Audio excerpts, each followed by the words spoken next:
Velvet Box model handa na ulit sumabak sa photoshoot at kilalanin ang dalawang nadagdag. Sino po kaya ito mga kalingap? Ating malalaman na yan at pag-uusapan ngayong araw. Pero bago po ang lahat, mega love shoutout sa lahat ng ating listeners, viewers, and subscribers saan mang sulok ng mundo, Mapaluzon, Visayas at Mindanao, lalong-lalo na po sa ating mga kababayang OFW. Kamusta po kayo mga kalingap? Mabuhay po kayo hanggat gusto nyo.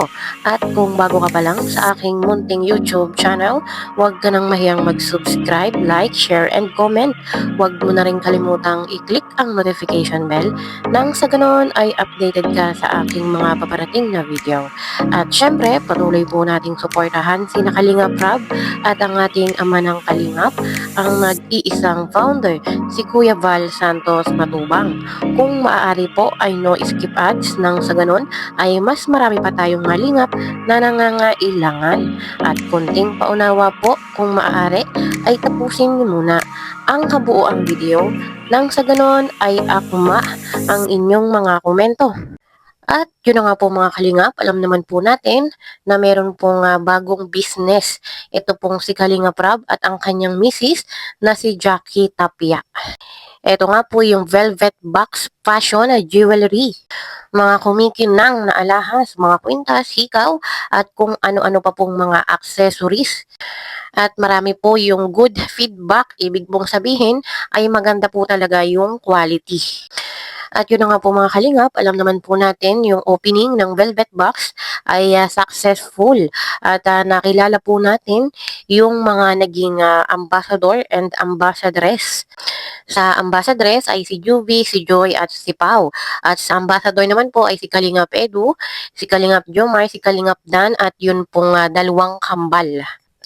At kung natatandaan nga po natin mga kalingap ay nagkaroon po si Kalingap Rab ng survey dyan kung sino po yung gusto ng taong bayan para po maging model ng Velvet Box. At ito nga po si Viancy at si Carla ang talagang nangunguna sa survey. At nabanggit din naman po ni Kalingap Rab na yun po dalawa, si Viancy at si Carla ay talagang kasama po. At nagkataon nga lang na yun po dalawa ay mayroong mga dahilan kaya hindi nakapunta.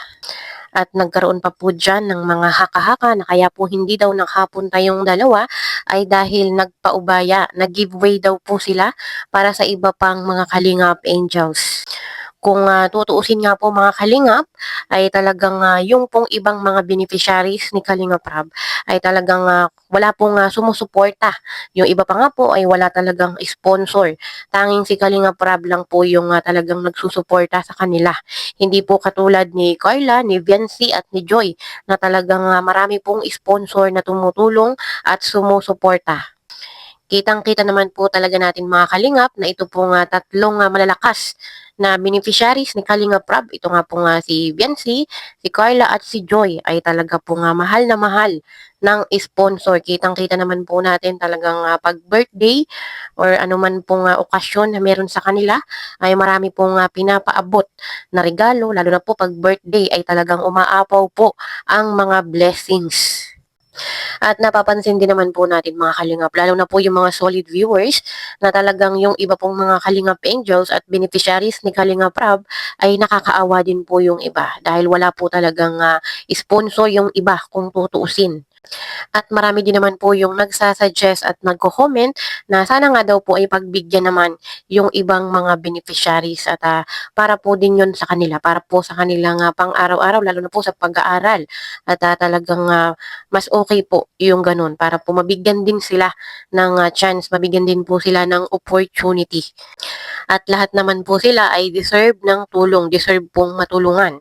Tulad nga po nung sinabi ni Kalingap Rab ay wala nga daw po siyang favoritism. Lahat daw po ay gusto niyang tulungan. Lahat po ay gusto niyang bigyan ng pagkakataon. At tama po yun, give chance to others. Ano po? At lahat naman po sila ay deserve po ng ganong opportunity. At nandun din naman po tayo na mas okay po talagang kunin na endorser or model, yun po malakas ang hatak sa tao, yun po malakas ang impact sa madla. Lahat naman po ng Kalingap Angels ni Kalingap Prab ay malakas ang hatak. Nagkataon lang na yung iba po talaga ay nabigyan ng spotlight. So, para po patas ay bigyan po ng chance, bigyan po ng pagkakataon yung iba para po lahat ay patas. Ano po, lahat naman niyang mga yan ay deserve po ng ganong opportunity. Deserve maging model, deserve maging endorser. Ano ba ang ibig sabihin ng endorser?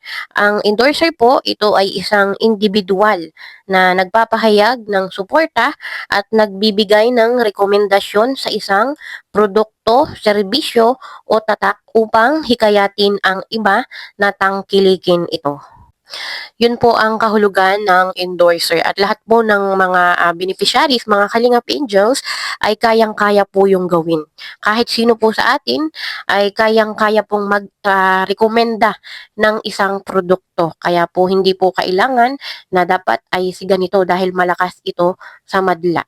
No, kahit sino po ay pwede po tayong magrekomenda ng isang produkto.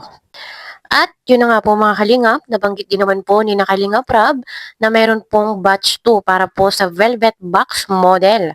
So ang tanong, ano po, sino po kaya yung madadagdag? At ang pagkakaalam ko ay naumpisahan na po yung photoshoot. Pero hindi pa po ina-announce, hindi pa po pinapakita sino ba yung nadagdag. At meron nga daw pong dalawa na bagong model, bagong endorser. So, palaisipan po sino ba yung dalawang yon, sino ba yung dalawang model na madadagdag na kasamahan ng batch 1. Yun po nga una na nagkaroon ng photoshoot at naging model at endorser ng Velvet Box. At ito nga po mga kalingap ay ilalagay sa billboard. At tulad nga po nung sinabi ni Kalingap Rab, sila po ay makikita nating lahat sa isang billboard. So ito po ay hindi sa daet, makikita daw po sa Naga. Nakaka-excite. Sino-sino kaya yung mga model na ito? Anong talagang exciting. Abangan po natin yan mga kalingap. At tulad nga po nung sinabi ko kanina, lahat po ng mga Kalingap Angels at beneficiaries ni Kalingap Rab ay deserve po ng ganong opportunity. Kaya iwasan na po natin yung mga pambabash. No? Iwasan po natin yung dapat ay si ganito na lang, si ganito yung kinuha. Ano po, lahat po sila ay deserve ng tulong. At tulad po ng sinabi ni Kalingap Rab, ang layunin niya, kaya po mga Kalingap Angels, yung kinuha nilang endorser ay para po matulungan din sila. So, meaning, lahat ay deserving. Isa pa, sa huli, ay sina Kalingap Rab po yung magdidesisyon. Nasa kanila po yung huling halakhak. Kung sino man po yung kanilang napusuan, kung ano man yung kanilang napagdesisyonan. Kung sino ba yung kanilang napili, ay yun na po yun. Sila po ang masusunod sa madaling sabi. So kung ano man po, kung sino man yung kanilang napili, yun po ay ating irespeto.